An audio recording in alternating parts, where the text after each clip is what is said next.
Alright, now we want to talk about the process of managing interest rate risk. And there really are two components to that. One of them is hedging risk, and the other is setting aside capital for the risk. So today I wanted to talk about the hedging part. So hedging interest rate risk. You're a mortgage lender and you hold the mortgage in portfolio, or you invest in mortgages and you hold mortgages in portfolio, and you're going to face interest rate risk. And you might remember a couple of videos ago I showed how a mortgage would behave under three interest rate scenarios: a low, medium, and high rate scenario. And I want to just sketch a possibility here. Just this is artificial. I'm not deriving this from anything, but let's say we have a 10-year bond and we have three scenarios. We have a scenario which rates go up, rates stay the same, and rates go down. And I'm going to talk about the net present value of this 10-year bond. If rates stay the same, we'll say that this bond stays at par. That is, if we bought it at 100, we can sell it at 100 if interest rates don't change.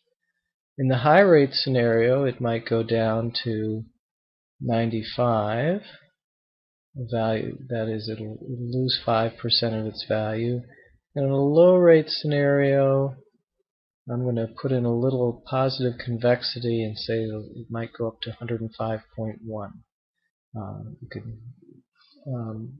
Again, this is kind of all hypothetical, but what you get out of this is that there's a sort of a symmetry between what it would fall, how much the bond price would fall in the high rate scenario and how much it would rise in the low rate scenario. In fact, a slight advantage overall. That's not so important, but I'll throw that in there. Now, let's say a 30-year mortgage. So I'm just going to write a mortgage, but this is a 30-year fixed-rate mortgage with no prepayment penalty. And in the high-rate scenario, again, if rates stay the same, we'll assume it stays at par at 100. But in the high-rate scenario, it might fall a little further than the bond because it's a 30-year instrument, not a 10-year instrument. So you have to deal with the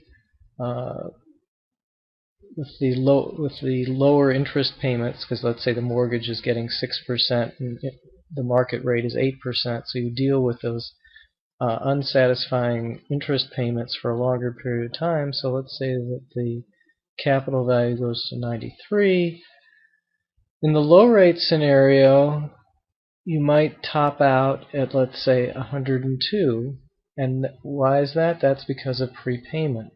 So because borrowers will prepay mortgages in the low rate scenario, you can't get as far above par as you can with the 10-year bond. So this is just kind of a schematic of what can happen to the price of the mortgage. So the first thing to note is that issuing a 10-year bond doesn't hedge you, because in the low rate scenario your bond will be worth more than the mortgage, which means that the market value of your liabilities is higher than the market value of your assets, and that's bad. That means you're losing.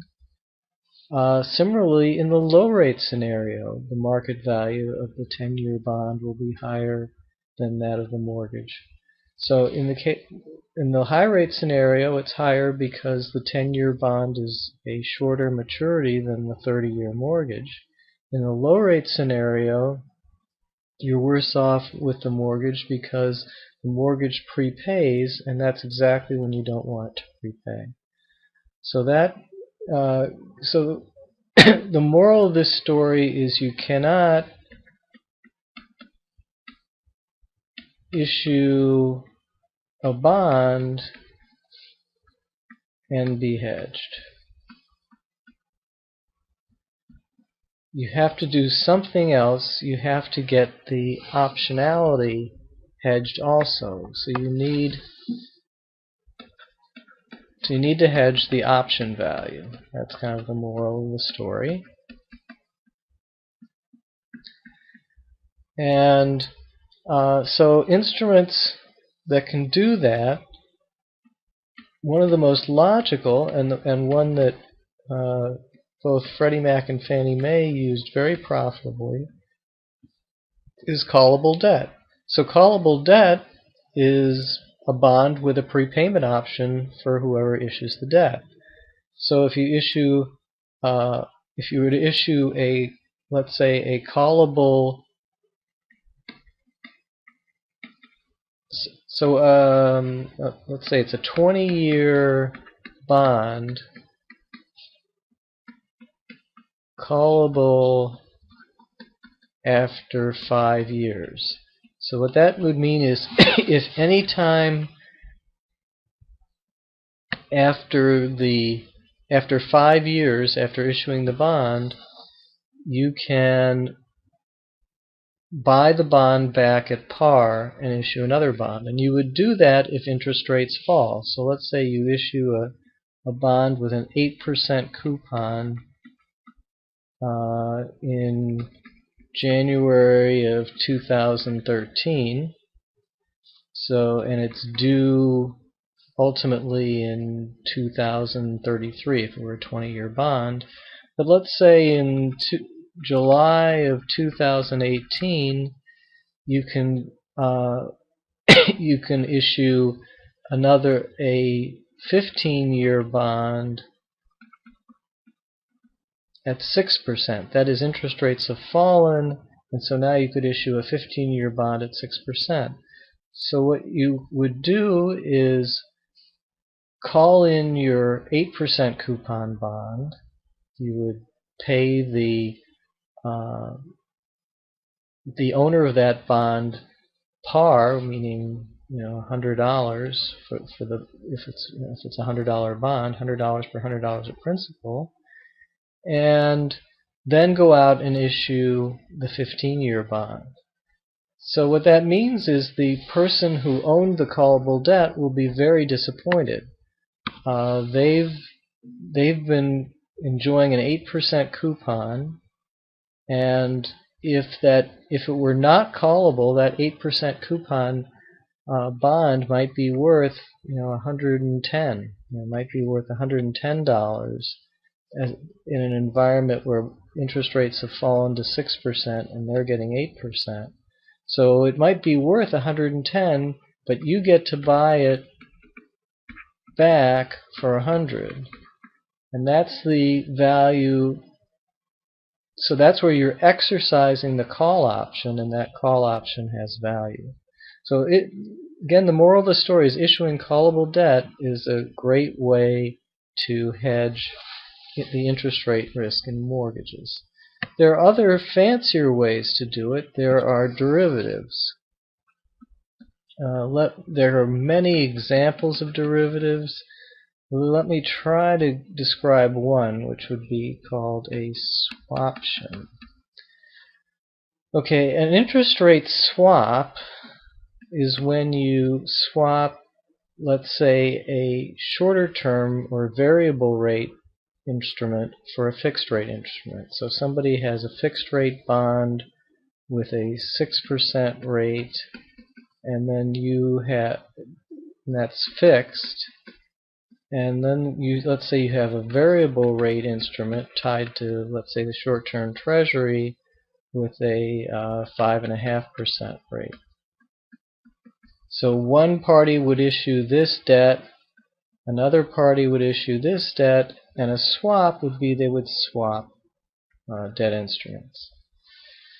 Okay, a swaption is an option to swap.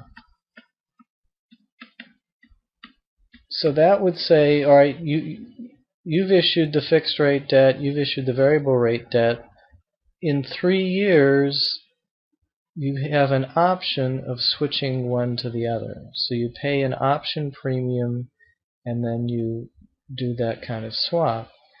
So if we're holding a mortgage, we might want to have issued fixed rate debt, But if interest rates fall,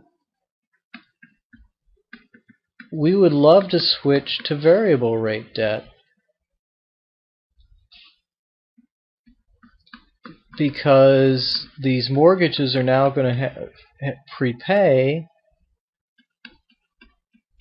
and we want to stuck, let's say, paying 8% interest while mortgage rates have fallen and market interest rates are at 5 or 6%. If we're stuck paying 8% interest, we're going to lose a lot of money. Whereas if we can, in a low rate environment, switch to variable rate debt, get out of our 8%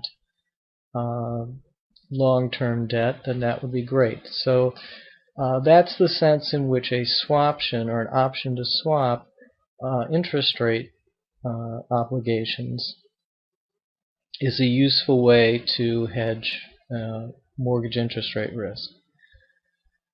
So bottom line is, using callable debt and fancy derivatives, you can hedge interest rate risk. A couple of caveats. One is that the quality of your hedging is model dependent. That is, if your interest rate process is inaccurate or unrealistic for some reason, chances are your hedge won't work out quite as expected. Again, you don't have to forecast interest rates accurately. That's not what hedging is all about. It's not about forecasting interest rates, but it is about having some assumptions about the process, about the variability of interest rates, about the possible sequences of interest rates. And if your model is wrong, your hedge will probably not work out exactly as expected. The second point, and this is important for regulators, is that the risk does not disappear. Okay, hedging doesn't make interest rate risk vanish. It transfers risk somewhere else. So in the callable debt example, where Freddie Mac and Fannie Mae issue a lot of callable debt, that may be great for Freddie Mac and Fannie Mae, but somewhere out there are investors holding a lot of callable debt, and the value of those call options could rise. It will rise in a falling rate environment, and they could suffer there. So it transfers the problem to someone else. It does not make it go away.